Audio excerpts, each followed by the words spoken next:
Drama pemilu 2024 ternyata belum usai. Setelah pasangan koalisi 01 dan 03 mengajukan gugatan melalui sidang MK lengkap dengan berbagai saksi, kini kita memasuki babak akhir, yaitu putusan MK. Tapi nih ternyata di detik-detik akhir, sejumlah lapisan masyarakat dan juga tokoh, dan salah satunya Ibu Megawati Soekarno Putri, membuat heboh dengan amicus curiae. Nah, apa sih amicus curiae? Dan apakah amicus curiae bisa mengubah putusan Hakim MK?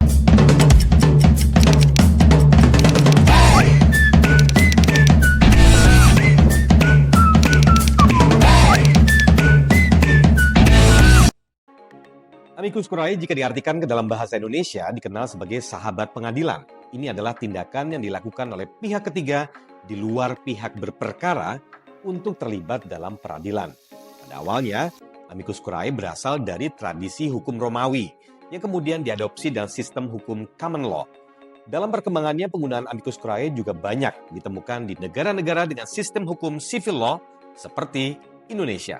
Amicus curiae pun mulai ditemukan dan diterapkan di peradilan pidana di Indonesia yang kini dilakukan saat sidang hasil sengketa Pilpres 2024. Tapi nih, menurut sejumlah ahli hukum, amicus curiae yang khususnya dalam sidang MK diajukan oleh Ibu Megawati Soekarno Putri adalah hal keliru yang merupakan bentuk intervensi. Ahli hukum Tata Negara Universitas Kristen Indonesia Jakarta, Manotar Tampu Bolon menilai amicus curiae atau sahabat pengadilan yang diajukan Megawati Soekarno Putri ke Mahkamah Konstitusi keliru.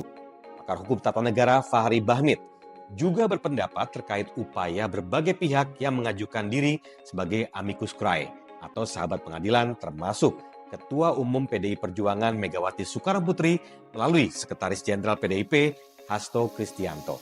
Menurutnya, hal ini dinilai sebagai bentuk intervensi terhadap peradilan. Para pakar ini juga menyatakan bahwa amicus curiae tidak bisa mengubah putusan pemilu.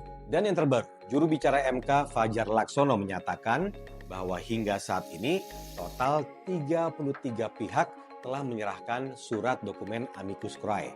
Tapi Hakim MK akan mendalami 14 surat ajuan amicus curiae yang mereka terima hingga Selasa 16 April 2024 pukul 16 waktu Indonesia Barat.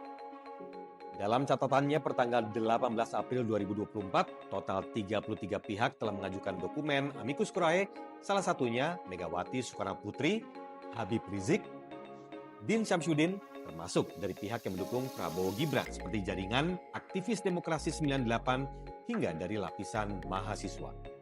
Selain mengajukan amicus curiae, para pendukung Prabowo Gibran yang lain merasa geram atas intervensi yang dilakukan kubu 01 dan 03 untuk membatalkan kemenangan Prabowo Gibran. Sementara itu, para pendukung Prabowo Gibran tadinya berencana melakukan aksi besar-besaran pada hari Jumat 19 April 2024 yang kemudian langsung direspon oleh Prabowo Subianto selaku capres terpilih menghimbau untuk membatalkan aksi tersebut demi kesejukan demokrasi dan keutuhan bangsa. Menurut Prabowo, dengan tindakan menahan diri dan tidak reaktif bukan berarti sikap yang lemah, melainkan mengedepankan kepentingan rakyat dan bangsa untuk menjaga persatuan dan kesatuan Indonesia.